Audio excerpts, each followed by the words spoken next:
Muitos que passam por esta rua e olham para esta casa imensa, com seus jardins bem cuidados e a varanda de mármore onde eu passo minhas tardes, devem pensar que sou uma daquelas senhoras que nasceram em berço de ouro. Imaginam uma vida de luxo, de festas e de facilidades, uma história que começou e terminou na riqueza. A verdade, no entanto, é uma coisa suja. Um segredo que guardei por quase 50 anos debaixo do peso desses colares de pérolas. Esta casa, este nome, esta vida, nada disso foi um presente do destino. Eu não herdei nada. Eu tomei. Cada tijolo que me cerca foi assentado com a argamassa da minha humilhação e do meu desejo de vingança. O que vocês veem hoje é a casca reluzente de um fruto que apodreceu por dentro há muito tempo. E agora, antes que o tempo me cale para sempre, preciso contar como tudo aconteceu. Meu nome é Lourdes Pereira da Silva, e aos 78 anos, as minhas mãos já não têm a firmeza de antes, mas a minha memória. Essa continua afiada como a ponta de um punhal. Não esperem de mim uma história de superação que vai aquecer seus corações. A minha jornada não é uma fábula sobre a pobre menina que venceu na vida com bondade e trabalho duro. É a crônica visceral de como uma secretária, uma mulher que todos consideravam insignificante, planejou friamente e tomou o lugar da mulher que a esmagava sob seus sapatos caros. Vou contar como o ódio pode ser um combustível poderoso, capaz de te levar a lugares que você jamais imaginou, mas cobrando um preço que talvez você não esteja disposto a pagar. Esta não é a história que meus filhos conhecem, mas é a única que realmente importa, a verdade nua e crua. Antes de mergulhar nesse passado que ainda me queima a alma, eu gostaria de pedir uma gentileza, um pequeno afago para esta velha senhora. Me conta de onde você está assistindo. Eu adoro saber até onde minhas palavras chegam. Se elas encontram um coração curioso em uma cidadezinha do interior como aquela de onde eu vim, ou na agitação de uma capital onde tudo aconteceu. Saber que tem alguém, em algum lugar, disposto a ouvir o desabafo de uma vida inteira, me dá a força necessária para continuar. Porque o que eu vou revelar a partir de agora não é bonito. É a história de como a sede de vingança me transformou naquilo que eu mais desprezava. E de como, no fim das contas, a gente se torna prisioneiro da vida que roubou para si. Corria o ano de 1975. Campinas era uma cidade que fervilhava com a promessa de progresso, com suas indústrias e avenidas se alargando. Mas para mim, essa promessa soava como um ruído distante, uma festa para a qual eu não tinha sido convidada. O meu mundo era o bairro operário da Vila Industrial, um emaranhado de ruas modestas onde o cheiro de pão fresco da padaria se misturava com o pó de terra que subia com o vento. Minha vida não tinha a trilha sonora do desenvolvimento, mas sim a do apito da fábrica ao longe, e o som dos meus próprios passos no asfalto remendado, sempre apressados, sempre com medo de perder a hora. Era um tempo em que as mulheres como eu, sem sobrenome importante ou dote, tinham um destino quase que traçado: servir. E eu servia duplamente, em casa e no trabalho, num ciclo que parecia não ter fim. Minha rotina começava muito antes de o sol pensar em nascer, na escuridão fria da madrugada. O primeiro som do meu dia era o clique suave do fogão, enquanto eu colocava a chaleira no fogo para preparar o café de mãe. Era um ritual silencioso, quase sagrado. Eu me movia pela casa pequena com cuidado para não acordá-la, sentindo o frio do piso de cimento nos meus pés descalços. Aquele momento, com o cheiro do pó de café barato se espalhando pelo ar, era o único instante de paz que eu tinha. Era ali, naquela solidão, que o peso do dia que viria desabava sobre meus ombros. Eu não era apenas a Lourdes trabalhadora, era a Lourdes filha, a provedora, a única muralha que protegia minha mãe do desamparo completo, desde que meu pai se foi. Minha mãe, Elvira, era uma mulher forte que a vida tinha envergado. A viuvez e uma doença que lhe enrijecia as juntas a transformaram numa figura frágil, que passava os dias numa poltrona perto da janela, vendo o tempo passar. Nossa relação era um nó de amor e culpa. Eu a amava com todas as minhas forças, mas sentia um ressentimento secreto por ter minha juventude acorrentada às suas necessidades. Ela, por sua vez, me olhava com uma mistura de orgulho e tristeza, sabendo que eu era seu anjo da guarda, mas também sua prisioneira. Deus te pague, minha filha, ela dizia todas as manhãs quando eu lhe entregava a xícara de café. E eu apenas sorria, engolindo a vontade de gritar que eu queria que a vida, e não Deus, me pagasse com um pouco de liberdade.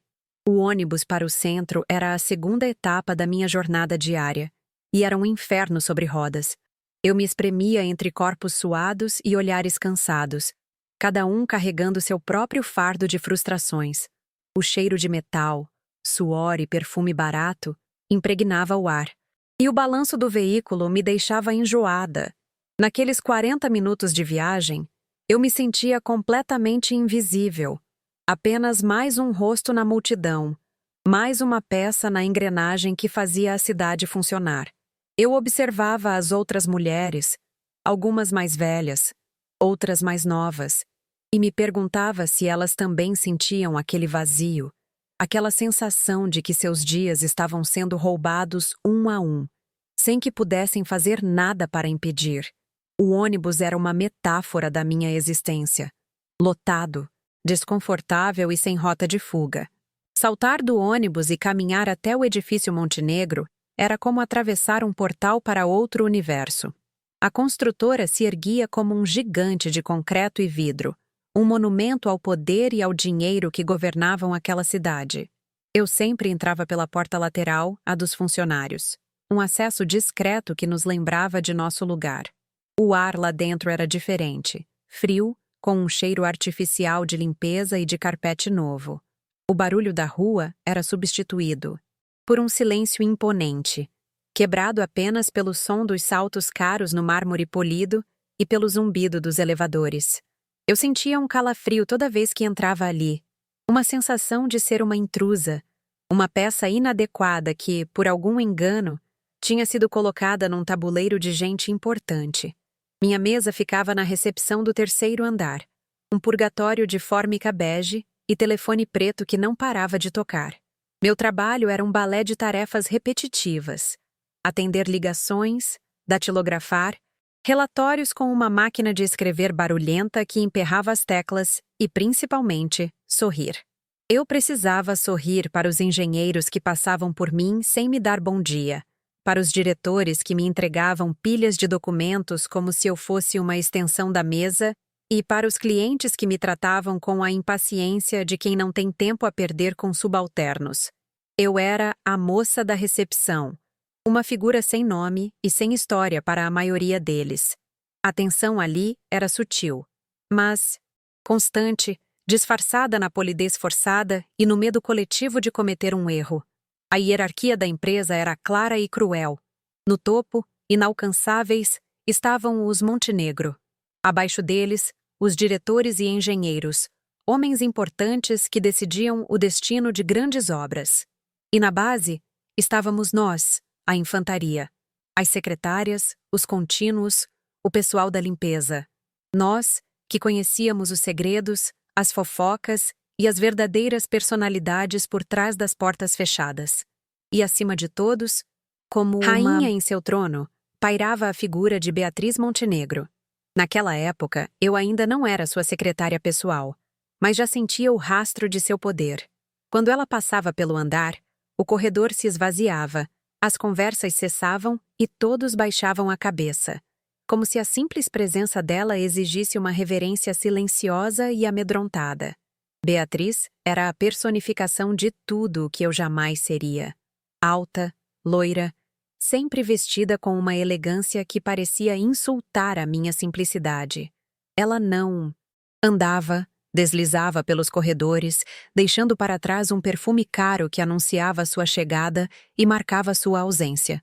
Seus olhos azuis eram frios, avaliadores, capazes de fazer qualquer um se sentir pequeno e inadequado com um único olhar.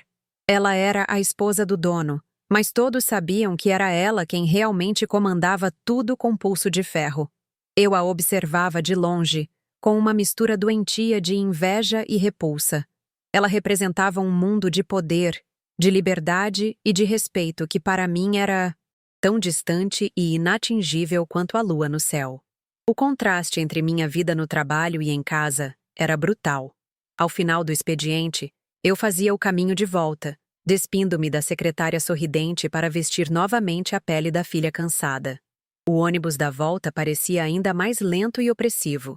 Eu chegava em casa e encontrava minha mãe na mesma poltrona, com a mesma novela ligada na televisão. O cheiro de comida simples, de feijão cozinhando lentamente, me acolhia e ao mesmo tempo me sufocava. Aquele era o meu refúgio e a minha prisão. Eu contava para a mãe fragmentos do meu dia, omitindo as pequenas humilhações, os olhares de desprezo. Eu forjava uma normalidade que não existia, construindo uma fachada de contentamento para protegê-la da dureza da minha realidade. Muitas noites, depois que mãe dormia, eu ficava na janela do meu quarto, olhando para as luzes escassas do bairro. Eu via as famílias vizinhas, ouvia os pedaços de suas conversas, o choro de uma criança, uma gargalhada mais alta, e me sentia terrivelmente sozinha. Eu tinha 28 anos e minha vida amorosa era um deserto. Quem iria se interessar por uma mulher que era sombra da mãe doente, que não tinha dinheiro para ir ao cinema e cujos únicos luxos eram um vestido novo por ano e um batom barato? Naqueles momentos, uma raiva surda começava a borbulhar dentro de mim. Uma raiva não de alguém específico, mas do destino, da injustiça de nascer sem sorte, sem oportunidades. Era um sinal discreto, uma rachadura fina na parede da minha resignação. Com os vizinhos, a relação era cordial, mas superficial. Bom dia, Dona Lourdes aqui. Sua mãe está melhor? Ali. Eu era a menina que todos no bairro viam como um exemplo de filha dedicada, a que abriu mão de tudo para cuidar da mãe. Mal sabiam eles que esse título, que parecia um elogio, era para mim uma sentença.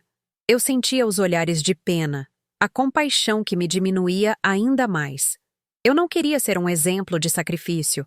Eu queria ser um exemplo de vida. Queria poder ter minhas próprias histórias para contar, meus próprios erros para cometer. Aquela aparência de normalidade, de uma vida simples e honrada, era a casca de um vulcão que, embora adormecido, acumulava uma pressão que, mais cedo ou mais tarde, eu sabia que iria explodir. A grande virada na minha vida, a rachadura que partiu minha alma em duas, aconteceu alguns meses depois de eu ter sido promovida a secretária pessoal da doutora Beatriz. Para muitos, aquilo poderia parecer um avanço na carreira, uma chance de estar perto do poder. Para mim, foi como sair de uma cela comunitária para uma solitária, onde o carcereiro me vigiava a cada respiração. Eu troquei a barulheira da recepção pelo silêncio opressor de sua antessala. Minha mesa agora era de mogno, mas parecia um cadafalso. Eu passava os dias sob seu olhar constante, sentindo-me permanentemente avaliada e invariavelmente reprovada. Cada café que eu servia, cada telefonema que eu atendia, era uma prova. E eu vivia no terror constante de falhar, pois sabia que a paciência dela era curta e seu desprezo infinito. O erro, quando aconteceu, foi tão banal que chegou a ser ridículo, o que tornou a consequência ainda mais devastadora. Beatriz estava fechando um dos maiores contratos da história da construtora com um grupo de investidores de São Paulo.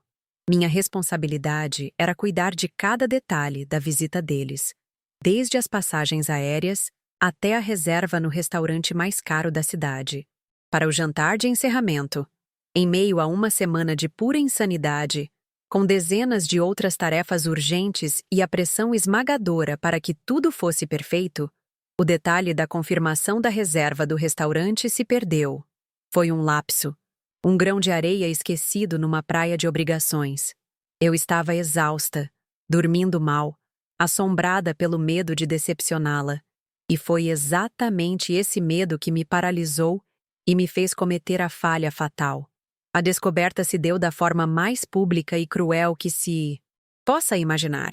Estávamos todos na grande sala de reuniões. A diretoria completa, os investidores e o Dr. Rogério. Beatriz, no auge de sua glória, discursava sobre a competência e a atenção aos detalhes que faziam da Montenegro uma empresa única.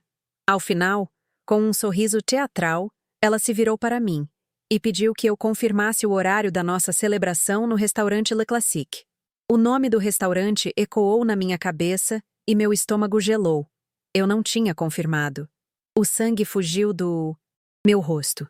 Gaguejei uma desculpa qualquer, dizendo que iria verificar, mas ela viu o pânico nos meus olhos. O sorriso dela não desapareceu, apenas se transformou em algo cortante, perigoso. O silêncio na sala era total. Todos os olhares se voltaram para mim. Ela não gritou. Gritar seria passional, humano. O que ela fez foi muito pior. Com uma calma assustadora, como se estivesse dissecando um inseto, ela se dirigiu aos diretores, mas as palavras eram facas destinadas a mim. Senhores, peço desculpas. Este é um exemplo perfeito do que acontece quando se confia em quem não tem capacidade para entender a dimensão de certas responsabilidades. A voz dela era baixa, quase um sussurro, o que obrigava todos a se inclinarem para ouvir a minha sentença. Às vezes, o desleixo não é apenas desleixo, é um reflexo da criação da pessoa, da falta de berço. Certos detalhes, infelizmente, não podem ser ensinados. Cada sílaba era um golpe. E eu fiquei ali, de pé, no centro da sala, sentindo meu corpo queimar de vergonha enquanto ela me despojava de toda a minha dignidade. Sair daquela sala foi a caminhada mais longa da minha vida. Eu não sentia minhas pernas, apenas o calor de dezenas de olhos cravados nas minhas costas. Alguns com pena, outros com desprezo, mas todos cúmplices do meu linchamento moral. Eu mantive a cabeça erguida por puro instinto. Mas assim que a porta se fechou atrás de mim, desabei. Corri pelo corredor, com a visão turva pelas lágrimas que eu me recusava a derramar, na frente deles, e me tranquei no banheiro dos funcionários no final do corredor. Ali, no frio dos azulejos brancos e com o cheiro de desinfetante no ar, eu permiti que o primeiro soluço escapasse. Eu me apoiei na pia, olhando meu rosto manchado e patético no espelho, e uma náusea violenta subiu pela minha garganta. Naquele banheiro, algo mudou para sempre dentro de mim. As lágrimas que corriam pelo meu rosto não eram de tristeza ou de autopiedade. Eram lágrimas de ódio. Um ódio puro, fervente, como eu nunca tinha sentido. A Lourdes, que se humilhava, que baixava a cabeça e pedia desculpas, morreu ali, em frente àquele espelho rachado. No lugar dela, nasceu outra mulher. Uma mulher que entendeu que a bondade e a resignação eram apenas outros nomes para a fraqueza. Eu olhei para a minha própria imagem e não vi mais uma vítima. Vi uma idiota por ter suportado tanto por tanto tempo. A vergonha se transformou em fúria, e a fúria se cristalizou num propósito. Eu não queria mais apenas o meu emprego. Eu não queria um pedido de desculpas. Eu queria a vida dela. Enquanto a água fria da torneira escorria pelos meus pulsos trêmulos, minha mente, pela primeira vez, tornou-se afiada e perigosamente clara. A vingança deixou de ser um sentimento e virou um projeto. Eu precisava de um plano, de uma estratégia. E a imagem que me veio à mente não foi a de Beatriz, mas a de seu marido, o Dr. Rogério. Eu o tinha observado por meses. Vi a maneira como ela o tratava em público, com uma possessividade condescendente, como se ele fosse seu troféu mais valioso, mas também o mais negligenciado. Vi a solidão em seus olhos durante as reuniões, o suspiro cansado quando pensava que ninguém estava olhando.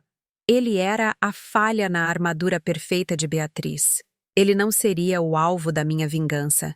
Ele seria a minha arma, a chave da porta da frente do castelo que eu iria tomar. No dia seguinte à minha humilhação, voltei ao trabalho. Contra a vontade da minha mãe, que me implorou para ficar em casa para não encarar novamente aquela gente. Mas eu não podia. A desistência era exatamente o que Beatriz esperava de mim. Então eu fui. Vesti minha melhor roupa, passei uma camada fina de batom e entrei naquele escritório não como uma cachorrinha com o rabo entre as pernas, mas como uma soldada voltando ao campo de batalha. O meu corpo estava ali, datilografando ofícios, atendendo ao telefone, servindo café. Mas a minha mente estava em outro lugar. Eu me tornei uma observadora fria e meticulosa. Cada gesto, cada palavra, cada olhar trocado naquele ambiente era agora um dado, uma informação a ser armazenada e, futuramente, usada. Eu era uma caçadora e havia acabado de escolher a minha presa. A primeira oportunidade não demorou a aparecer. Numa tarde de sexta-feira, Dr. Rogério entrou na sala de Beatriz para discutir o cronograma de uma obra. Eu podia ouvi-los da minha mesa na antessala. A voz dela era impaciente, cortante, diminuindo uma sugestão que ele havia feito. Rogério, por favor, você entende de construção. Deixe a parte financeira comigo, que entendo de dinheiro. Ela disse com aquele tom de falso açúcar que usava para humilhar. Quando ele saiu da sala, seu rosto era uma máscara de resignação e cansaço. Nossos olhares se cruzaram por um segundo. Eu não desviei o meu. Apenas o sustentei e lhe ofereci um minúsculo, quase imperceptível, aceno de cabeça. Era um gesto que dizia: eu vi, eu entendo, eu sinto muito. Foi a primeira pedra que joguei na fortaleza do casamento deles. Ele parou por um instante surpreso. Estava acostumado a ser ignorado por todos, a ter suas humilhações particulares tratadas como parte da paisagem. O fato de eu, a secretária insignificante, ter notado, e mais do que isso, ter oferecido um vislumbre de solidariedade, o desarmou. A partir daquele dia, algo mudou na forma como ele me olhava. Não era mais um olhar que atravessava por mim como se eu fosse um móvel. Ele passou a me ver. Um bom dia, Lourdes. Mas, demorado, precisa de ajuda com isso? Quando me via carregando uma pilha de papéis. Eram migalhas de atenção, mas para o meu plano, eram um banquete. Eu sabia que a semente da curiosidade havia sido plantada. Ele queria entender que tipo de criatura era aquela que ousava sentir pena dele. O passo seguinte exigiu um pouco mais de audácia. Numa noite em que a chuva caía forte lá fora, eu deliberadamente fiquei até mais tarde, organizando arquivos que já estavam em ordem. Sabia que ele costumava ser o último a sair. Quando ele passou pela minha mesa, com o sobretudo já no braço, eu não levantei a cabeça imediatamente. Continuei meu trabalho falso, permitindo que ele me observasse. Ainda por aqui, Lourdes? Ele perguntou, a voz gentil. Foi a minha deixa. Apenas garantindo que tudo esteja perfeito para amanhã, doutor. A doutora Beatriz não gosta de surpresas. Respondi, com um tom de dedicação que escondia a minha real intenção. E então, ofereci o bote. O senhor aceita um café? Acabei de passar um novo. Aquele café foi o verdadeiro início de tudo.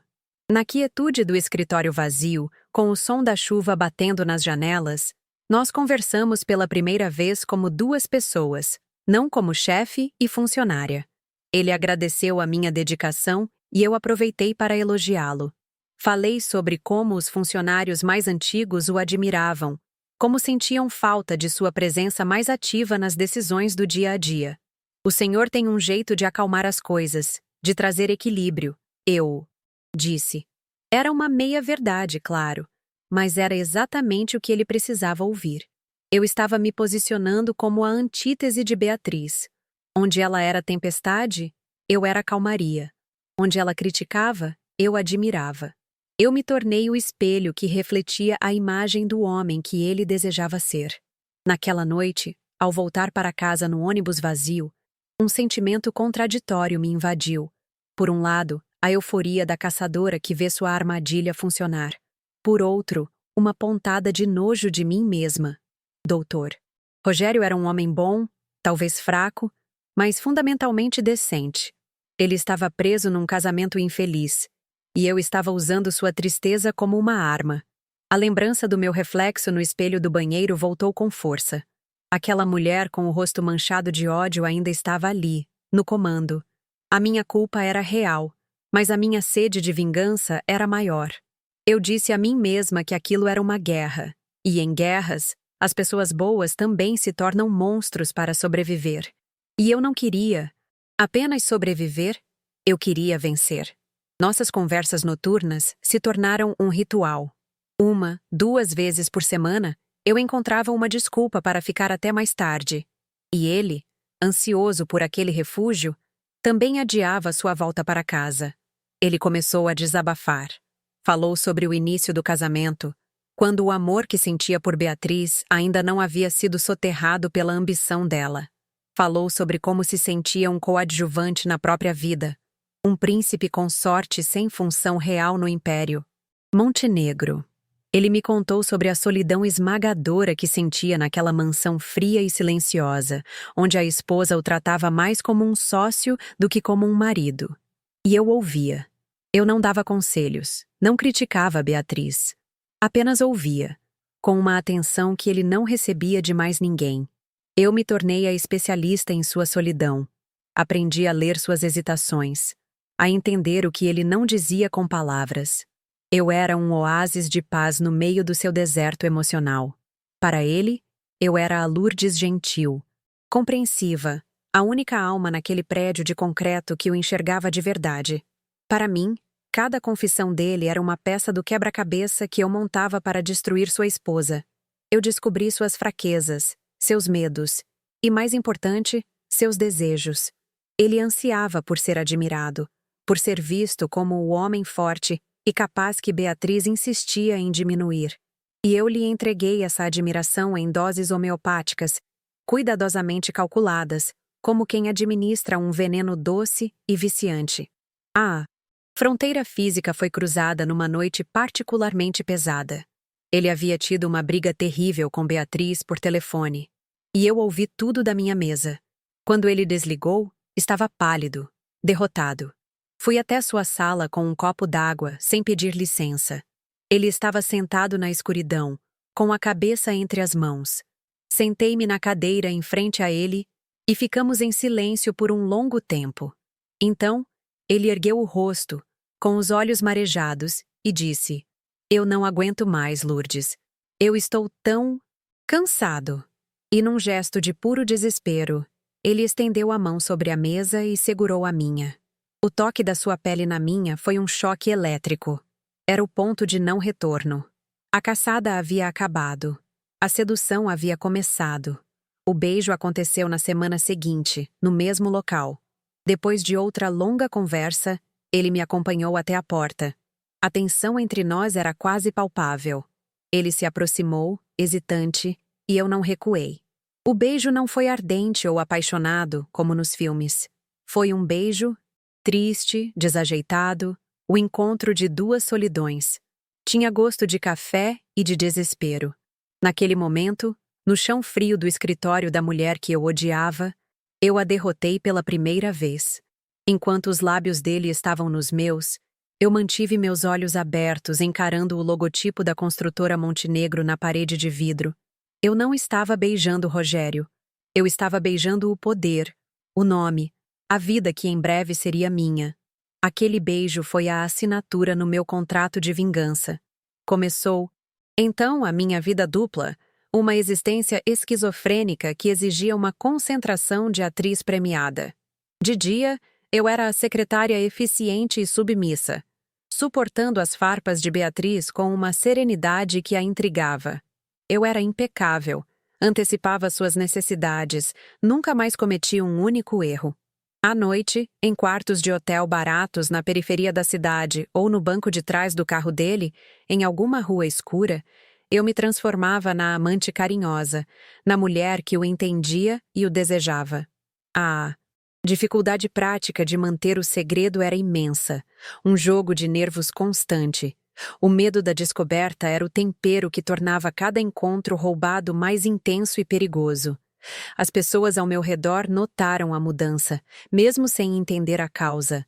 Minha mãe comentava que eu parecia mais acesa.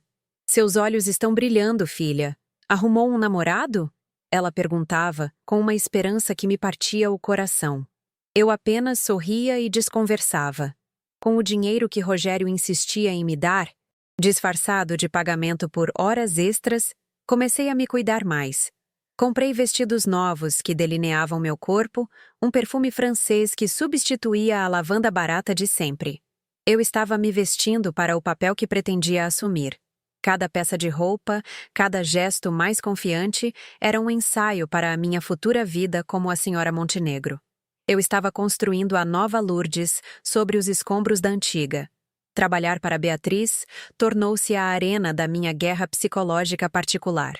Ela continuava a mesma, arrogante e displicente, sem notar a víbora que aquecia em seu próprio ninho. Às vezes ela falava de Rogério comigo, reclamando de seu comportamento distante, de sua falta de ambição. E eu, com o rosto mais solidário do mundo, concordava. Homens, não é, doutora? Às vezes são como crianças, eu dizia. E ela sorria, satisfeita por ter minha cumplicidade. Mal sabia ela que, na noite anterior, o marido criança estava em meus braços, me contando os segredos mais íntimos da mulher que agora me pedia conselhos. O sentimento de poder que isso me dava era inebriante, quase tão bom quanto a própria vingança. Houve momentos, no entanto, em que a culpa me assaltava com uma violência inesperada. Uma tarde, vi minha mãe tentando costurar uma meia. Suas mãos tortas pela artrite mal conseguiam segurar a agulha. Naquele instante, a imagem da mulher que eu estava me tornando me encheu de vergonha. Eu estava enganando um homem casado, construindo minha felicidade sobre a infelicidade de outra pessoa, mesmo que essa pessoa fosse Beatriz. O que minha mãe, uma mulher de princípios tão rígidos, pensaria de mim se soubesse? Mas então eu olhava para a pobreza ao meu redor, para os remédios caros que ela precisava, e a dúvida se dissipava. Eu justificava meus atos não mais como vingança, mas como uma luta por uma vida digna para nós duas. A dependência de Rogério por mim crescia a cada dia. Ele passou a me ligar em casa, à noite, usando o telefone público da esquina, para não ser rastreado. Sua voz no telefone era a de um menino perdido. Ele me contava sobre seu dia, pedia minha opinião sobre problemas da empresa, mas, acima de tudo, ele só queria ouvir minha voz, sentir a calma que eu projetava. Eu te amo, Lourdes, ele disse pela primeira vez numa dessas ligações. As palavras flutuaram no ar, e eu senti um calafrio. Eu sabia que ele não me amava. Ele amava a paz que eu lhe proporcionava, a fuga que eu representava. E eu, sabendo disso, respondi o que ele precisava ouvir. Eu também te amo, Rogério. Nossos encontros passaram a ser mais ousados. Saímos do perímetro seguro dos hotéis de beira de estrada e fomos a um restaurante discreto, num bairro distante. Sentar à mesa com ele, como um casal normal, foi ao mesmo tempo excitante e aterrorizante. Eu me sentia uma impostora, esperando a qualquer momento que alguém me reconhecesse e o escândalo explodisse. A sordidez dos encontros secretos contrastava violentamente com a vida elegante que eu almejava. Eu não queria ser a amante escondida para sempre. Eu queria o lugar de honra, à luz do dia. E essa constatação me deu a frieza necessária para levar meu plano até as últimas consequências, sem vacilar. A intimidade entre nós se aprofundou. E não era apenas física. Ele me revelou detalhes de sua vida com Beatriz que eram devastadores. Contou que não dormiam no mesmo quarto há anos, que a vida sexual deles era inexistente, que a comunicação se resumia a negócios e eventos sociais. Beatriz, a mulher perfeita, era, segundo ele, frígida, controladora e aterrorizada com a ideia de envelhecer. Cada segredo que ele me entregava era uma arma que eu guardava. Eu estava me tornando a maior especialista em Beatriz Montenegro, conhecendo suas fissuras, suas inseguranças, seus pontos fracos. Eu a conhecia melhor do que ela mesma, através do olhar do homem que um dia a amou e que agora a desprezava. Um dia, por pouco não fomos descobertos. Saíamos de um cinema numa cidade vizinha, quando demos de cara com um dos diretores da construtora. Meu coração parou. Num reflexo, eu me virei e fingi amarrar o sapato, enquanto Rogério, pálido, cumprimentou o colega com uma naturalidade forçada. Foram os 30 segundos mais longos da minha vida. O medo gelado que senti naquela hora foi um alerta. Aquele jogo era perigoso e o tempo estava correndo. A situação não podia mais se arrastar na clandestinidade. O risco serviu como um catalisador, empurrando a nós dois, mas principalmente a ele, para a necessidade de uma decisão definitiva. A ambiguidade não era mais uma opção. Aos poucos, eu deixei de me sentir como a outra. Quando Rogério me contava sobre uma discussão com Beatriz, eu me sentia no direito de opinar. Quando ele descrevia a decoração fria da mansão, eu mentalmente a redecorava com mais calor e vida. Eu já não era apenas a amante. Eu agia como a verdadeira parceira, a conselheira, a confidente. Eu estava, na prática, exercendo a função de esposa, só que sem o título e o endereço. E essa percepção mudou tudo. A culpa diminuiu, dando lugar a um sentimento de posse, de direito adquirido. Aquela vida já era minha por merecimento. Eu só precisava oficializar a transferência. Essa transformação interna me assustava e me fortalecia. A Lourdes que pedia licença para falar e baixava os olhos já não existia. Em seu lugar, havia uma mulher que sabia o que queria e que não tinha escrúpulos em usar as ferramentas que a vida lhe dava para conseguir. A vingança, que tinha sido o motor inicial, agora se misturava com uma ambição genuína. Eu queria o conforto, o respeito, a segurança. Eu queria o poder de nunca mais ser humilhada por ninguém. A linha que separava a minha missão de vingança e o meu desejo pessoal havia se apagado completamente. Eu não estava mais atuando. Aquela mulher fria, calculista e ambiciosa era agora quem eu realmente era. A ideia de um futuro juntos, que antes era uma fantasia distante, começou a tomar forma em nossas conversas. E se... Ele começava. E se eu não fosse mais casado? Eu nunca o pressionei diretamente. Aprendi que com homens como Rogério, a melhor tática era plantar a semente e deixar que ele pensasse que a ideia tinha sido dele. Nós seríamos felizes, Rogério. Teríamos paz. Eu respondia, com uma simplicidade que o acalmava. Eu pintava para ele um quadro de uma vida serena, um refúgio do mundo de aparências e pressões em que ele vivia. Eu não oferecia paixão e aventura, mas sim um porto seguro. E, para um homem que vivia numa tempestade, isso era tudo. A suspeita de Beatriz começou a se manifestar não como o ciúme de uma esposa traída, mas como a irritação de uma rainha que sente seu controle sobre o reino diminuir. Ela notou a nova segurança de Rogério, sua recusa em ceder em certas discussões, sua distância emocional. Ela não desconfiava de mim. Eu era insignificante demais para entrar em seu radar como uma ameaça romântica. Ela simplesmente intensificou seu comportamento controlador, suas críticas, suas humilhações públicas. E cada ataque dela a ele era um presente para mim. Ela mesma estava empurrando o marido para os meus braços, cortando a última corda que ainda os mantinha unidos. Em meio a tudo isso, a saúde de minha mãe piorou drasticamente. Uma crise renal a levou para o hospital, e os custos do tratamento eram muito além das minhas possibilidades. O desespero bateu à minha porta de forma brutal.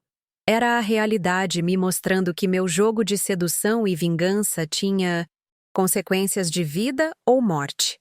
Rogério, ao saber, não hesitou. Ele apareceu no hospital com um envelope grosso de dinheiro, o suficiente para cobrir tudo e garantir um quarto particular para a mãe. Cuide dela, Lourdes. Não se preocupe com nada, ele disse. Ao aceitar aquele dinheiro, eu cruzei meu último Rubicão. Eu não era mais sua amante. Eu era sua dependente.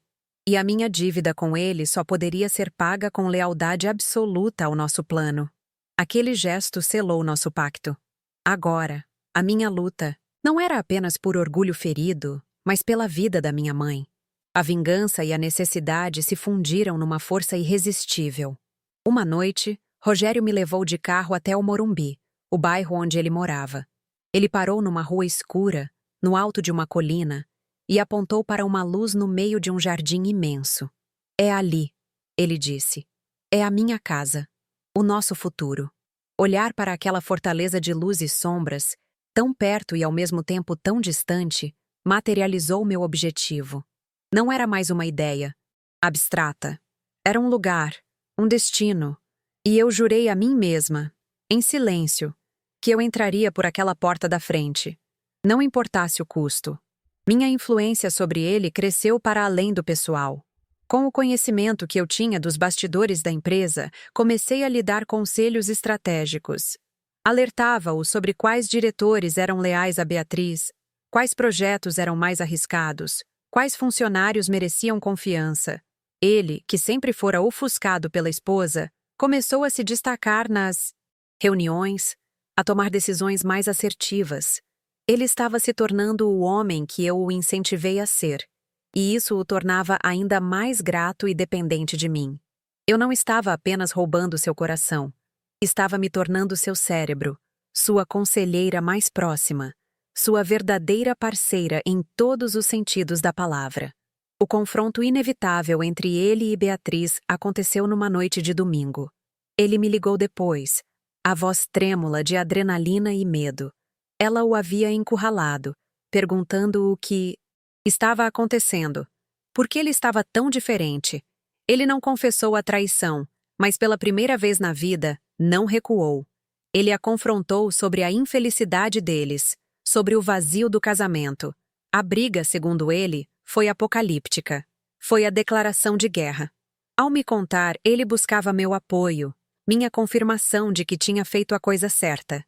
E eu, com a voz mais calma e firme que consegui produzir, disse: "Você não está mais sozinho, Rogério. Agora você tem a mim." Foi depois dessa briga que eu disse: "Eu te amo" pela primeira vez com alguma convicção. Talvez não fosse o amor que vemos nos romances, um sentimento puro e avassalador. Era um amor forjado na cumplicidade, na necessidade mútua. Eu o amava pela oportunidade que ele representava, pela porta que ele estava abrindo para mim. E talvez, uma pequena parte de mim também o amava pela sua fragilidade, pela maneira como ele confiava em mim. Naquele momento, as linhas se confundiram tanto que nem eu mesma sabia mais o que era cálculo e o que era sentimento. Eu só sabia que o destino dele estava irrevogavelmente amarrado ao meu, e eu não o deixaria escapar. As nossas conversas mudaram de tom. Deixaram de ser sobre a infelicidade do passado e passaram a ser sobre a logística do futuro. Como seria o divórcio? Beatriz nunca lhe daria a liberdade de forma pacífica. Haveria um escândalo. A sociedade de Campinas e São Paulo se deliciaria com a história. Ele tinha medo, e com razão. E era aí que eu entrava. Eu era a rocha em meio ao seu pânico. Eu pesquisava, planejava, pensava nos aspectos práticos. Enquanto ele se preocupava com a vergonha, eu me preocupava com a estratégia. Eu o convenci de que a única forma de vencer uma guerra contra Beatriz era com um ataque surpresa, um golpe rápido e devastador que não lhe desse chance de reagir. Em raras ocasiões, a dúvida me corroía. Uma vez, sentada na praça em frente ao hospital onde minha mãe estava internada, observei um casal de velhinhos dividindo um sorvete, rindo de algo trivial. A simplicidade e a genuinidade daquela cena me atingiram como um soco. O que eu estava construindo era um castelo sobre um pântano de mentiras. Teria eu, algum dia, uma paz tão simples como aquela? Um amor que não fosse uma transação, uma aliança de guerra? A melancolia daquela constatação quase me fez fraquejar. A vida que eu estava prestes a conquistar seria grandiosa, mas eu intuía que seria também terrivelmente solitária. Mas a dúvida era um luxo que eu não podia me permitir. E Beatriz sempre se encarregava de me lembrar disso. Bastava um dia no escritório para que minha determinação fosse restaurada. Um comentário sarcástico sobre o meu vestido, uma ordem dada com displicência, um olhar de superioridade. Ela era o antídoto para a minha própria consciência. Cada pequena humilhação era mais uma gota de combustível no fogo da minha raiva. Ela me lembrava que o mundo não era justo, que pessoas como ela sempre pisariam em pessoas como eu, a menos que mudássemos as regras do jogo. E eu não ia mais jogar o jogo dela. Eu ia virar o tabuleiro. A decisão final foi tomada. A construtora celebraria seus 20 anos com uma grande festa de gala na mansão dos Montenegro. Seria o auge do poder e da influência social de Beatriz. Todos que importavam estariam lá para aplaudi-la. Rogério, com a voz baixa mas firme ao telefone, me comunicou seu plano, um plano que havíamos traçado juntos em sussurros. Será lá, Lourdes, na casa dela, na frente de todos. Ela gosta de espetáculos, então terá um que jamais esquecerá. O medo em sua voz era evidente, mas por baixo dele havia uma nova e dura resolução. Uma resolução que eu mesma havia passado meses construindo, peça por peça, dentro dele. O palco para o ato final da minha vingança estava montado. Na noite da festa, eu me preparei para a guerra. Não havia excitação ou alegria, apenas uma calma gelada que tomou conta de mim. Rogério havia me deixado um pacote numa estação de correios com um vestido de seda azul escuro, simples, mas de um corte tão elegante que disfarçava o preço, e um par de sapatos de salto baixo. Eu me olhei no pequeno espelho do meu quarto, e a mulher que me encarou de volta era uma estranha. Não era a Lourdes da Vila Industrial, nem a secretária amedrontada. Era uma mulher com um propósito duro nos olhos, uma predadora prestes a dar o bote final. Coloquei na bolsa apenas a chave de casa e a minha coragem. O estômago se revirava, mas não era de medo. Era a antecipação. Do fim, a fome de justiça que finalmente seria saciada. A mansão dos Montenegro parecia flutuar na noite, um castelo iluminado em meio à escuridão do bairro rico. A música clássica e o som de conversas animadas vazavam pelos jardins impecáveis. Lá dentro, eu sabia, estava a elite da cidade, todos prestando homenagens à rainha da noite, Beatriz. Eu a imaginei, circulando pelo salão com um copo de champanhe na mão, o sorriso perfeitamente ensaiado, a postura de quem nasceu para mandar. Ela era o sol em torno do qual todos aqueles planetas menores giravam, inconsciente de que um cometa estava prestes a colidir com seu universo perfeitamente ordenado. Ela estava no topo do mundo, no ponto mais alto, e era exatamente por isso que a queda seria tão espetacular e definitiva. O táxi me deixou a 2 quadras de distância, como combinado. O resto do caminho eu fiz a pé, sentindo a brisa fria da noite na pele e o som dos meus próprios saltos no asfalto silencioso. Cada passo era uma confirmação da minha decisão. A menina que saía de casa de madrugada para pegar um ônibus lotado agora caminhava por alamedas arborizadas para tomar o que era seu. Ao chegar em frente aos portões de ferro, vi os carros de luxo, os manobristas de uniforme, o brilho das joias. Por um segundo, a velha Lourdes, a insignificante, ameaçou voltar e me fazer correr dali. Mas eu respirei fundo, sufoquei-a, e me lembrei da sala de reuniões, da sua voz, do seu desprezo. E então, caminhei com passos firmes até a porta da frente. Eu não hesitei. Com a mão trêmula, mas determinada, apertei o botão da campainha. O som pareceu ecoar por uma eternidade. Eu podia ver as sombras dos convidados se movendo através dos vidros da porta. Meu coração batia tão forte que eu o sentia na garganta, um tambor anunciando a batalha. Eu não tinha um convite, não tinha um sobrenome, não tinha nada além da promessa de um homem amedrontado e da minha própria e inabalável certeza de que aquele era o meu lugar. Eu não estava pedindo para entrar. Eu estava reivindicando meu território. Naquele instante, eu representava todas as mulheres que já haviam sido diminuídas, todas as pessoas que já haviam sido humilhadas. A minha vingança era pessoal, mas a minha causa, naquele momento, parecia universal. A porta se abriu. Era Rogério. O rosto dele estava pálido, os lábios apertados numa linha fina, mas em seus olhos via a resolução que eu mesma havia construído. Sem dizer uma palavra, ele estendeu a mão para mim. Eu a segurei e nossa aliança foi selada ali, na soleira da porta, à vista de todos. Os convidados mais próximos do saguão de entrada se calaram. As cabeças começaram a se virar. Um murmúrio se espalhou pelo salão como um rastilho de pólvora. Rogério me puxou para dentro, não com violência, mas com uma firmeza inquestionável. Ele não olhou para os lados, não se importou com os olhares chocados. Seus olhos estavam fixos num único ponto no fundo do salão. Sua esposa, que estava no meio de um discurso. Ele me guiou pela multidão, que se abria para nós como o mar vermelho. Eram rostos que eu só via em colunas sociais. Homens e mulheres poderosos, todos agora me olhando com uma mistura de espanto e curiosidade mórbida. Eu senti o peso de centenas de olhos, mas não baixei a minha cabeça.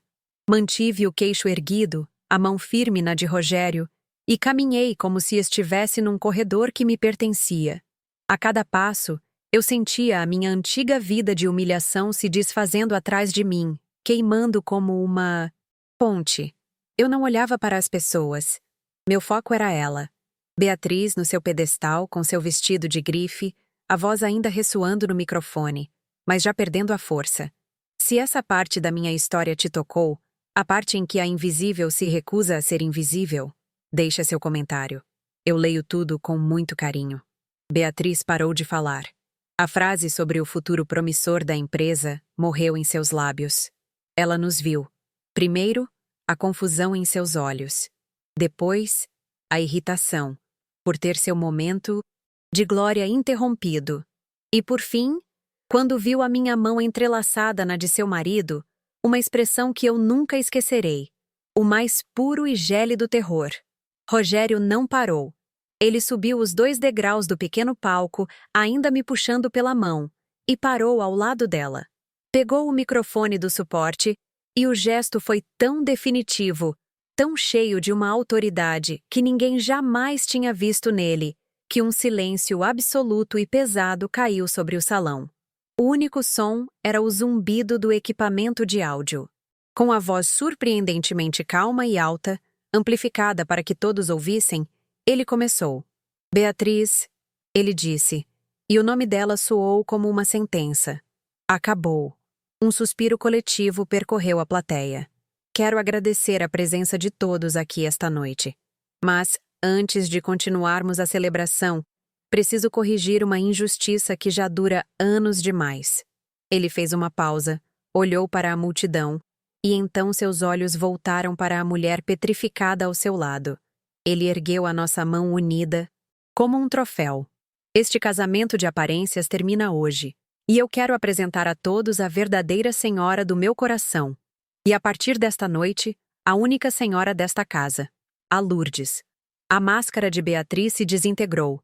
Toda a arrogância, a superioridade, a elegância, tudo se dissolveu, revelando o que havia por baixo.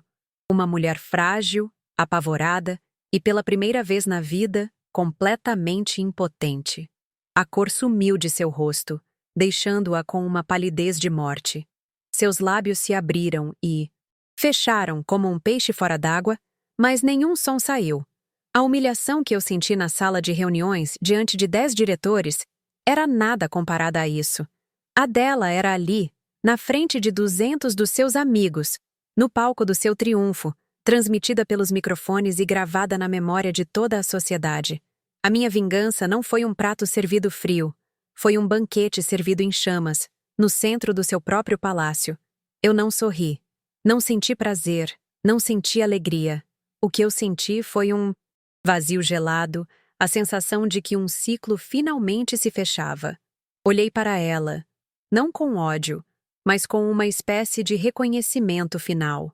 Nós éramos os 2 lados da mesma moeda de orgulho e dor. Ela, que me esmagou para se sentir grande, agora era esmagada para que eu pudesse tomar seu lugar. Em silêncio, eu me desvencilhei da mão de Rogério. Ele havia cumprido sua parte. O resto do caminho era meu. Dei as costas para Beatriz, para a multidão que começava a explodir em um caos de cochichos e exclamações, e caminhei em direção à grande escadaria de mármore que levava ao andar de cima. Enquanto eu subia os degraus, um por um, eu não olhei para trás. Cada passo era a confirmação da minha vitória. A ascensão da secretária à senhora. O barulho da festa ia ficando para trás, abafado, como se pertencesse a outro mundo. O mundo de baixo era o dela, o do escândalo, das ruínas de uma vida. O mundo de cima, para onde eu me dirigia, era o meu, o silêncio, o poder, Os quartos que em breve eu iria decorar, a vida que eu havia roubado. Ao chegar no topo da escada, parei por um instante e olhei para o corredor imenso que se abria à minha frente. Eu estava sozinha. Eu havia vencido. Eu era a rainha do castelo. E nunca, em toda a minha vida, eu havia me sentido tão terrivelmente solitária. Casamo-nos 3 semanas depois, numa cerimônia civil, fria e apressada, com a presença de apenas 2 testemunhas pagas. O escândalo na cidade foi imenso, como era de se esperar. Fomos o assunto principal em todos os jantares e rodas de conversa. Eu era a golpista, a secretária ambiciosa. Rogério era o tolo, o homem fraco. Mas o dinheiro, minha amiga, tem um poder silenciador impressionante. Aos poucos, as portas que se fecharam começaram a se entreabrir. O poder econômico da Montenegro era grande demais para ser ignorado por muito tempo. Minha mãe, coitada, viveu o resto de seus dias num misto de pavor e orgulho. Mudei-a para uma casa confortável, com enfermeiras e o melhor tratamento, mas nunca tive coragem de lhe contar a verdade. Ela morreu acreditando que sua filha tinha tido a sorte de encontrar um grande amor. Os primeiros anos foram um deslumbre, não vou negar. Eu me lancei na minha nova vida com a fome de quem passou a vida inteira na miséria. Viajei para Paris, para Roma. Comprei joias que custavam mais do que eu havia ganhado em toda a minha vida. Aprendi a me vestir, a falar, a dar ordens aos empregados sem pedir licença. Eu estudava as outras mulheres, ricas, copiava seus gestos, seu tom de voz. Era uma performance constante, exaustiva, mas necessária. Por fora, eu me tornei a perfeita senhora Montenegro, elegante, discreta, inabalável. Consegui o respeito que tanto almejei, um respeito que vinha não por quem eu era, mas pelo sobrenome que eu carregava. Eu havia vencido, havia chegado ao topo. O mundo que um dia me humilhou, agora me reverenciava. Mas a vitória, quando construída sobre um terreno tão podre, tem um gosto amargo. Aos poucos, a realidade da minha conquista começou a se revelar. Rogério, o homem que me colocou no pedestal, não mudou sua essência. Ele era um homem que precisava salvar donzelas em perigo. Uma vez que eu estava salva, segura e instalada no castelo, o encanto se quebrou. Não demorou para que eu começasse a notar os sinais que Beatriz provavelmente ignorou um dia. As viagens de negócio que se estendiam, o cheiro de um perfume que não era o meu, a distância no olhar. A ironia era cruel. Eu, que havia sido a arma da traição, agora me via na mira de uma nova, em potencial. Eu nunca mais vi Beatriz, mas ela se tornou o fantasma que assombrava a minha vida. Cada corredor daquela casa, cada objeto de decoração, cada funcionário antigo, tudo me lembrava dela. Mas a sua presença mais forte era dentro da minha própria cabeça. Eu me tornei paranoica, desconfiada. Olhava para cada secretária nova, cada mulher mais jovem que se aproximava de Rogério, e via a mim mesma, anos antes. Eu me via adotando as atitudes de Beatriz, a desconfiança, a necessidade de controle, o medo constante da substituição. Eu havia roubado a vida dela, mas, no processo, acabei roubando também a sua prisão. O medo de perder tudo o que eu havia conquistado se tornou meu carcereiro particular. Nossa vida juntos, a de Rogério e a minha, foi uma aliança, não um romance. Havia carinho, havia cumplicidade, havia momentos de paz. Mas a alegria genuína, aquela que nasce da confiança e da entrega, essa nunca existiu para nós. Éramos 2 sobreviventes de uma guerra que nós mesmos criamos, e carregávamos as cicatrizes. A fundação do nosso relacionamento era uma traição, e isso manchou tudo o que veio depois. Vivemos por décadas nesta casa imensa, cercados de luxo e de silêncio, como 2 sócios que administravam uma empresa de sucesso chamada Casamento, mas cujos corações permaneciam falidos e solitários. Trocamos a infelicidade ruidosa por uma infelicidade calma e confortável. Os anos passaram. Rogério adoeceu, uma Doença longa que o consumiu lentamente. E, numa outra ironia do destino, eu me tornei sua cuidadora dedicada, assim como fui para a minha mãe. Na fragilidade da velhice e da doença, ele voltou a ser aquele homem triste e carente que eu conheci na sua sala, décadas atrás. Todo o poder, o dinheiro, a pose, tudo se desfez, restando apenas um ser humano assustado. Eu cuidei dele até o fim, e quando ele morreu, segurando a minha mão nesta mesma cama onde durmo hoje, eu não senti a dor da perda de um grande amor. Senti o alívio de um soldado que finalmente pode baixar as armas depois de uma vida inteira na trincheira. A vitória era minha, mas era uma vitória deserta.